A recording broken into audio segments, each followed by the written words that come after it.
«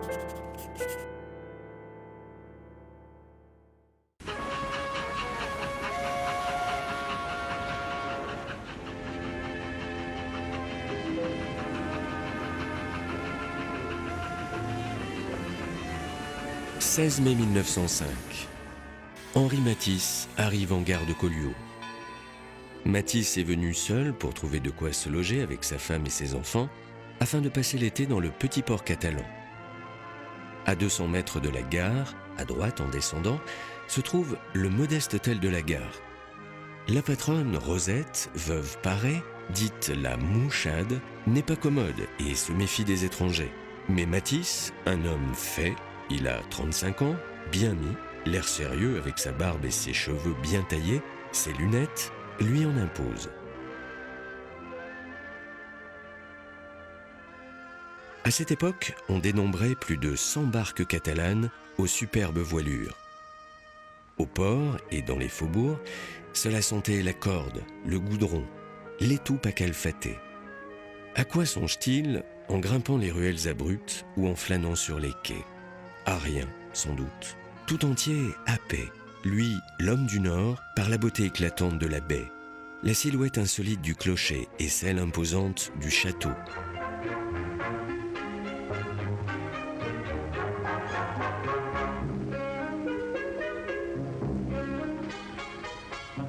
Partout planait l'odeur lourde, puissante des ateliers où l'on sale les anchois.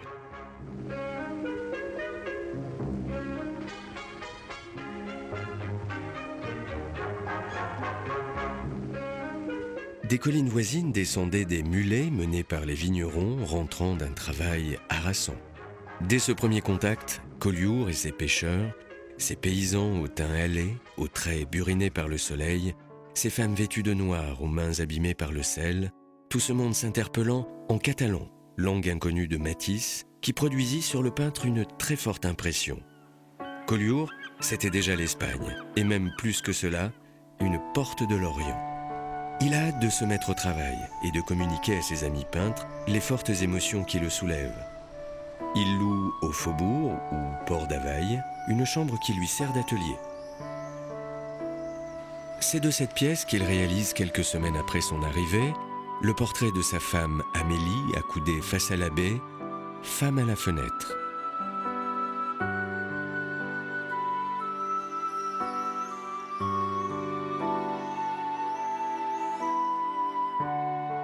Ainsi que la fameuse fenêtre ouverte de la National Gallery à Washington.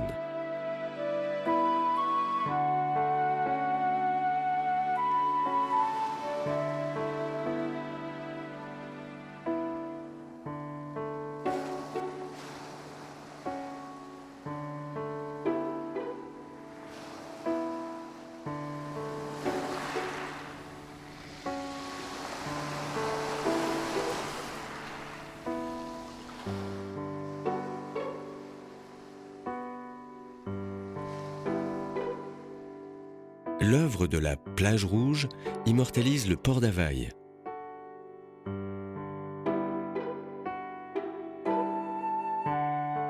Ainsi que la rue du Comachéric située sur la partie sud de la plage.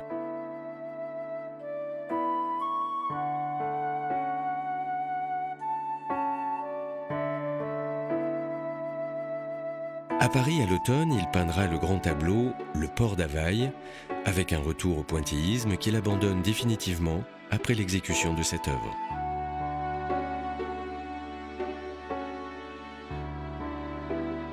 Matisse écrit à ses amis artistes, Marquet, Manguin et Derain, pour les inciter à venir le rejoindre, à partager son excitation. Le 5 juillet, un espèce de géant maigre, tout habillé de blanc avec une longue et fine moustache se présente, c'est André Derain, un jeune artiste de 25 ans. Dans ses correspondances, il lui avait fait part de sa profonde envie de le retrouver.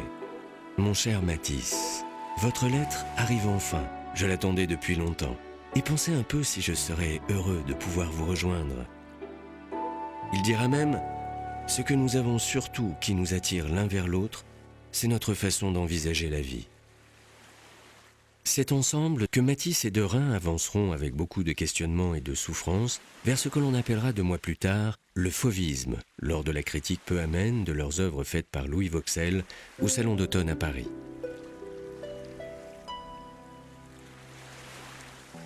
Matisse et Derain s'abreuvent de Collioure, à la recherche d'images neuves, d'une vision nouvelle, essayant l'un et l'autre, si différents soient-ils, de comprendre ce qui bouleverse leur regard, ce qui les pousse, comme le dira plus tard Matisse, à laisser parler leur tempérament, à faire chanter les couleurs, sans tenir compte des règles ni des interdictions.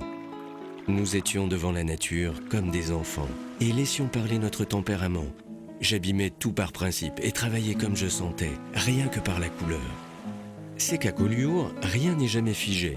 Ne fût-ce qu'un instant, sous la vibration de la lumière si particulière, chaque élément du paysage, ligne ou couleur, ombre ou lumière, interfère sur l'autre. Au soleil couchant, ce sont le pourpre et l'or d'un grand incendie qui embrase à la fois le ciel et l'eau. Le va-et-vient des vagues sur les plages anime tout reflet, fait et défait chaque image, chaque couleur.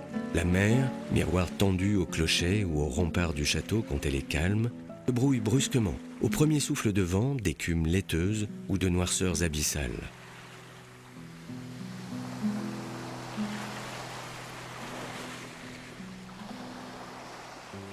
Le bleu intense de la Méditerranée souligne la pureté des lignes des voiles latines, intensifie les couleurs vives des coques des barques catalanes. Derain peint le port d'Availle avec les voiliers à Collioure, ainsi que le séchage des voiles.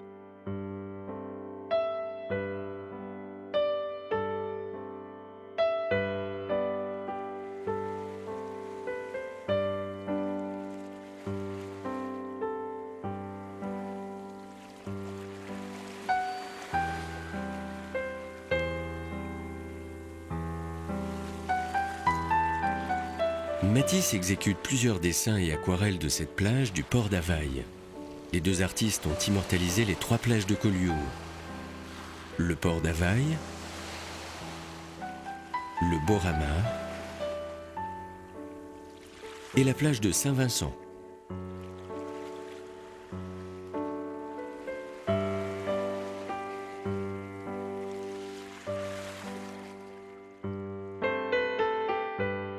Cependant, en étudiant leurs œuvres, il apparaît qu'ils ne travaillaient pas côte à côte. Chacun exécute son travail en solitaire et reproduit les paysages de Collioure selon sa propre sensibilité. Ils saisissent l'un et l'autre le quartier du Mouret, avec Toi à Collioure de Matisse,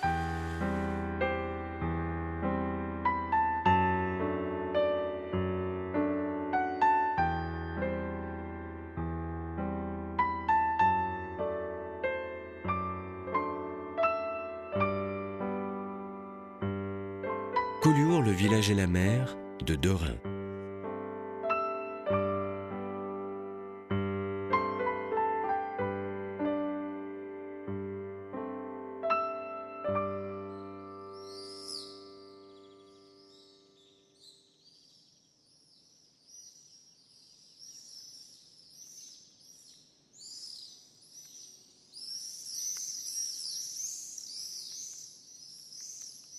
S'il arrivait à Matisse et Derain de tourner le dos à la mer, c'était pour plonger au cœur du village, goûter les sons et les odeurs de la vie, capter le jeu des ombres et des lumières le long des ruelles escarpées,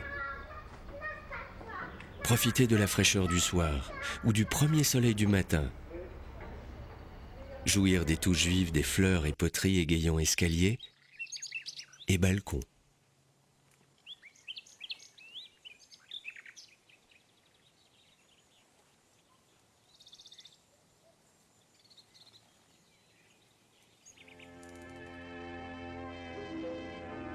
Les rues du vieux Collioure n'ont guère changé depuis 1905. L'âme des peintres et des habitants qui ont su les accueillir y plane toujours.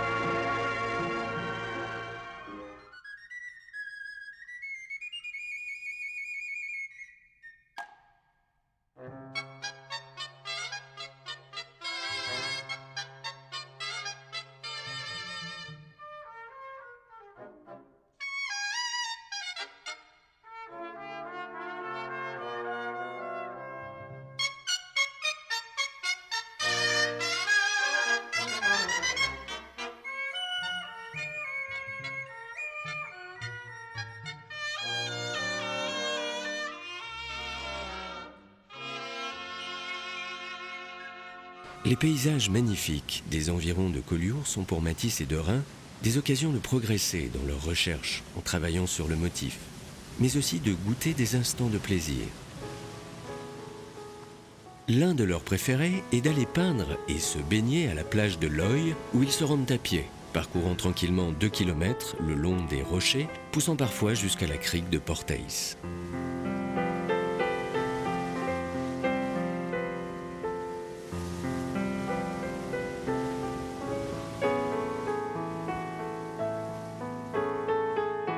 Derain dessine Matisse peignant Madame Matisse en japonaise.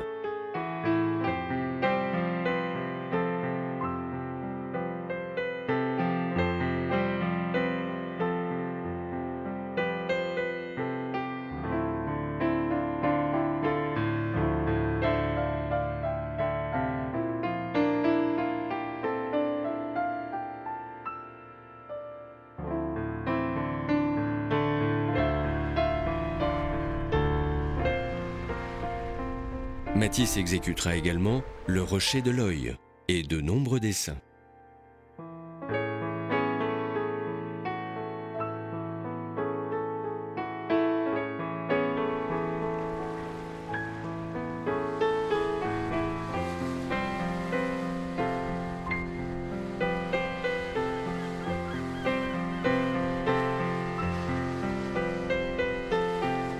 Ils se rendent également sur les hauteurs de Collioure, à Ombeil, et notamment dans le bois d'Ernest Py pour saisir Collioure vue de haut.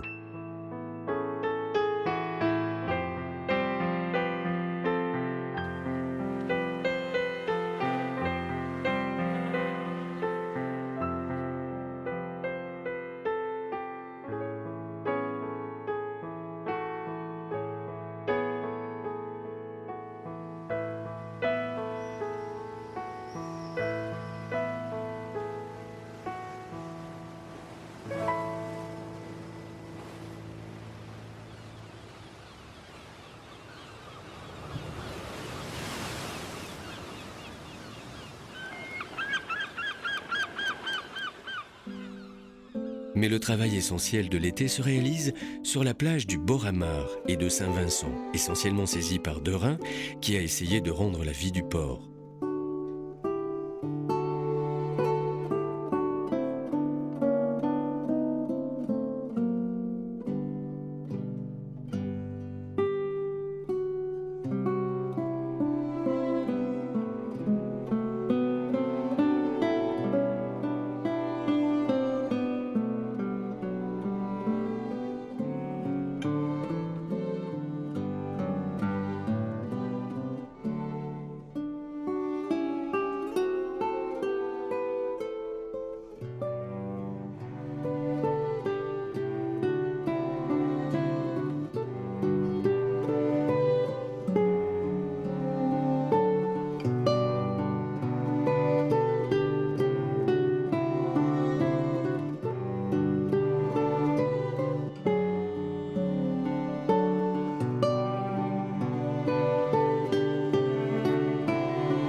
Au cours de l'été, les deux artistes exécutent chacun le portrait de l'autre. Derain, celui de Matisse,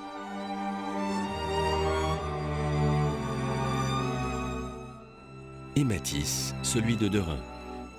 Les factures de ces portraits reflètent, pour l'un et l'autre, la technique fauve, la grande trouvaille de l'été.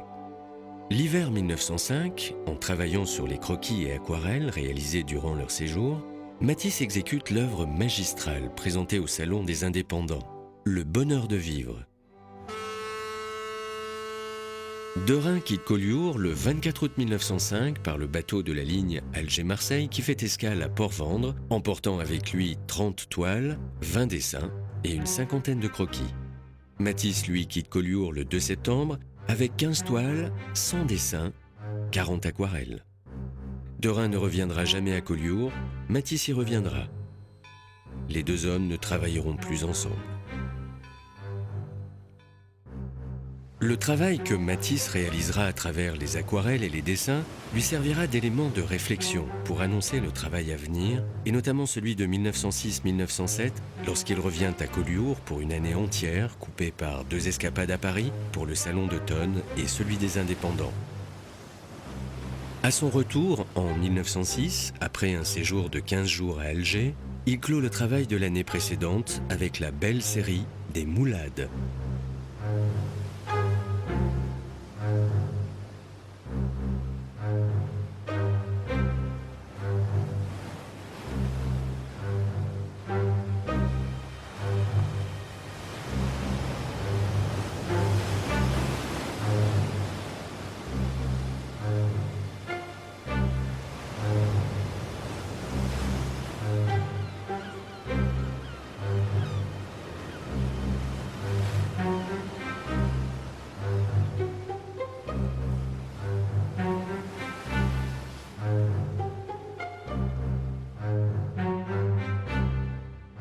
Puis, il peint une magnifique série de nus qui ont pour modèle sa femme Amélie, dans les petits bois des collines environnantes, avec son œuvre « Nus dans la forêt ».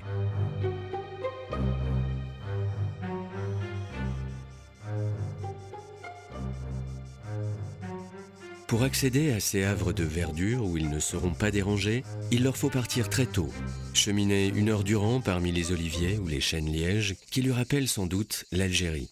Puis vers 11 heures, redescendre vers le village, dans l'air qui commence à vibrer sous la chaleur. L'après-midi, à l'abri de la fournaise, Matisse travaille à Collioure, dans la quiétude de son atelier du Bord-à-Marre, chez Marie Ponsard, et réalise de beaux portraits et natures mortes qui incluent les poteries et tapis qu'il a ramenés de son séjour en Algérie au mois de mai, trait d'union saisissant entre les 2 rives de la Méditerranée.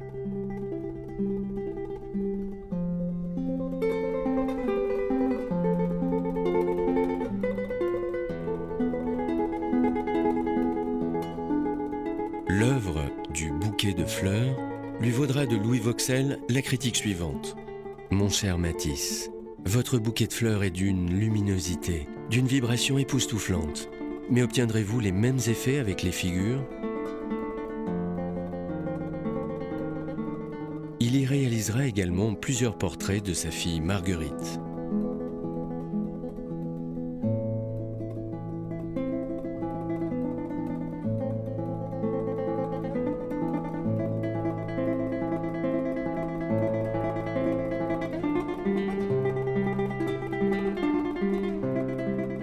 Sur la terrasse de Mademoiselle Delfaux, la maison qui jouxte celle de Marie Ponsard, il exécute « Dame à la terrasse ». Il continue à fréquenter les artistes du mouvement roussillonnais dont il a fait la connaissance avec Derain l'été 1905. Mayol, Terrus, Bozil, Monfred et Codet. Il se lie plus particulièrement d'amitié avec Aristide Mayol qui vit à Banyuls et le peintre Étienne Terrus qui vit à Elne et qui possède un casotte à la plage du Racou près d'Argelès. Ses amis recevront Matisse et sa famille, les emmèneront pour des excursions de l'autre côté de la frontière, des promenades en mer, les initieront à l'art de vivre en pays catalan. À l'automne 1906, il exécute le beau portrait de Camille Calmont, jeune marin qui habite le Bord-à-Marre.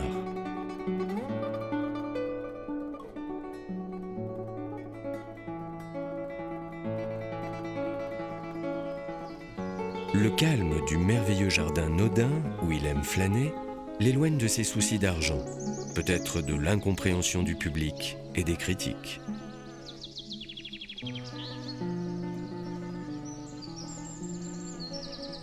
Le 13 décembre 1906, il loue la maison-atelier de Marie Astier, avenue de la Gare. C'est notamment dans cette maison qu'il exécute le fameux